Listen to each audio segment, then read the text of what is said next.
Olá, sou a escritora Isabel Mateus e autora do romance Ana, a Brasileirinha de São Paulo. Hoje vamos dar início à série Imigração Portuguesa para o Brasil no início do século XX. Neste primeiro episódio, a que chamamos Os Preparativos da Viagem Por que Emigrar para o Brasil, vamos falar dos seguintes tópicos: razões que levaram os portugueses a emigrar, o porquê da escolha deste país de acolhimento e ainda dos preparativos para o bom sucesso da viagem. À medida que formos discorrendo acerca do assunto, elucidaremos o tema com os certos do meu livro Ana, a Brasileirinha de São Paulo. Histórias das personagens presentes na narrativa, documentos autênticos dos reais protagonistas do romance e ainda fotografias da época a fim de facilitar a compreensão dos referidos tópicos.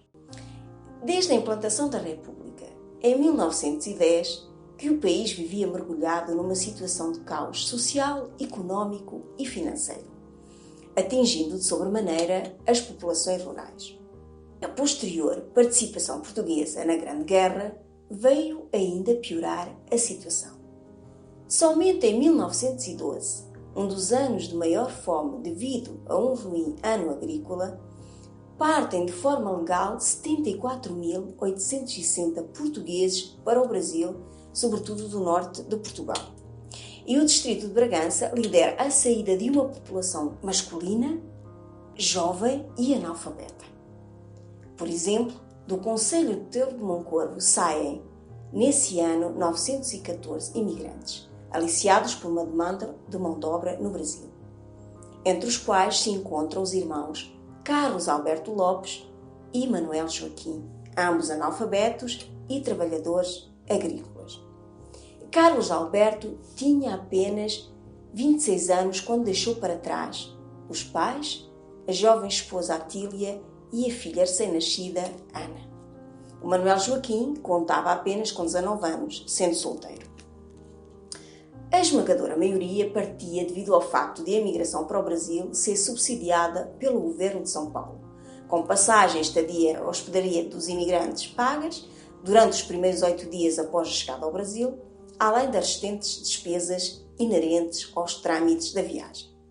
O imigrante partia com o intuito de substituir a mão de obra negra nas fazendas do café, depois da abolição da escravatura em 1888.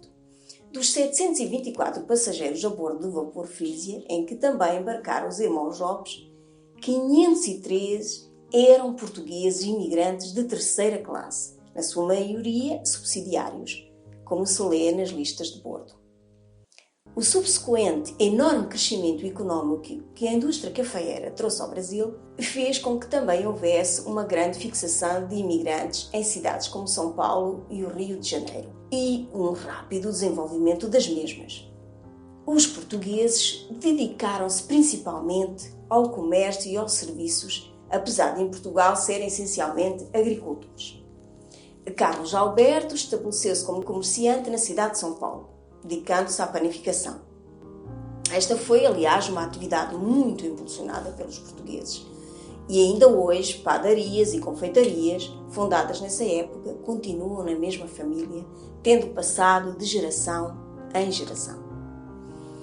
Já Manuel Joaquim, após uma breve passagem por São Paulo, se embrenha numa das florescentes fazendas de café do interior paulista, em que também já se encontram muitos italianos, bem como alguns dos antigos escravos.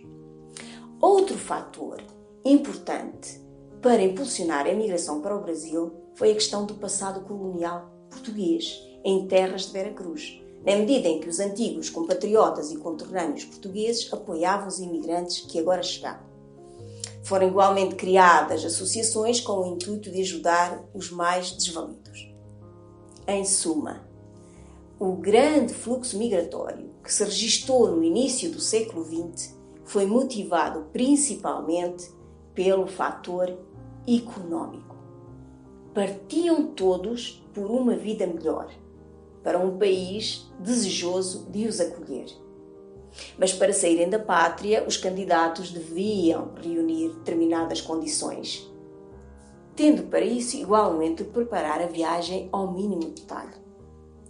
Era necessário tratar dos documentos oficiais, isto é, dos chamados papéis e da mala de viagem. O imigrante tinha de partir de posse de um passaporte, de uma carta de chamada, a certidão de batismo ou de nascimento, certidão de registro criminal, atestado de regedor, uma antiga autoridade administrativa de uma freguesia civil, isto vigorou até 1974. O regedor atestava a residência permanente ou comportamento do candidato, a autorização de embarque, o documento militar no caso do sexo masculino, a declaração referindo o desejo de viagem, o requerimento solicitando o passaporte, o termo de abonação de identidade. Ora, para reunir esta documentação, recorria-se ao Governo Civil, aos agentes das companhias de viagem instauradas nas capitais do Distrito do Norte e aos engajadores. E, por último, o bilhete de viagem que adquiriam através dos mediadores distritais das companhias de navegação sediadas no Porto e em Lisboa. Aliás, na maior parte das vezes, eram os engajadores que tratavam de negociar as passagens. Carlos Alberto Lopes partiu de forma legal, munido do seu passaporte, pelo governador civil de Bragança, bem como o seu irmão Manuel Joaquim. Segundo o declarado nos respectivos passaportes, foram ambos apanhar o vapor ao Porto de Leixões.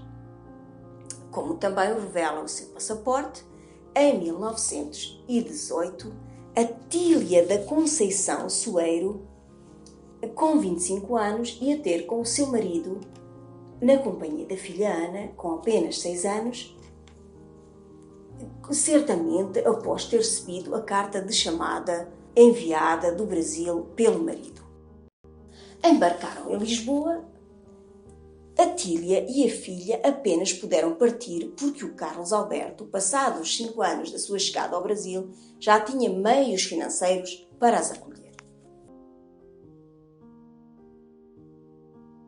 São Paulo, 3 de fevereiro de 1918. Minha querida e adorada esposa do meu coração. Atília, como teu desejo foi sempre o de te vires juntar a teu marido, que muito te quer, é chegado o momento de vires tu e nossa menina. Mando-te 300.000 réis para aquilo que precisares, mas destes dá o dinheiro que entenderes a nossos pais. Com o que sobrar, manda fazer umas mudas de roupa para ti e para a menina. Coisas leves, que é do que cá precisareis. E compra uns sapatos novos à menina, e para ti também, se não os tiveres. Traz alguma roupa branca do teu bragal, e o que minha mãe puder te dar. Tu é que vês o que vos faz arranjo. Põe tudo numa mala e põe a marca de 3 cruzes pretas para tu a conheceres. Para mim não tragas nada, só preciso cá de vós, para voltar a ter alegria. Para a viagem não precisas fazer grandes gastos, mas quando chegares ao sítio do embarque para apanhar o vapor, compra frutas. Limão e laranjas e azeitonas e bastante pão tostado, para não passardes alguma dificuldade na viagem. Peço-te ainda, Atília, trazeres as cartas que te tenho mandado agora contigo. Acautela bem a menina dentro do vapor. Não caia de lá abaixo. Na altura combinada, estarei à vossa espera no Porto de Santos, ou mandarei lá alguém por mim, no caso de algum contratempo. Beijos à nossa filhinha, e as minhas lembranças para contigo só à vista terão fim. O teu saudoso esposo, Carlos Alberto Lopes.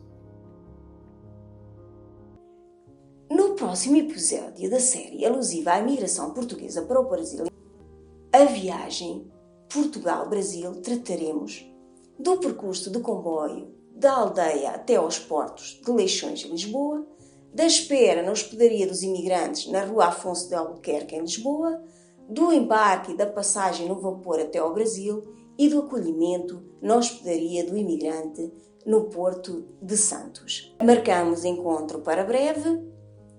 Se gostou deste episódio, subscreva o canal, partilhe o vídeo e deixe o seu comentário.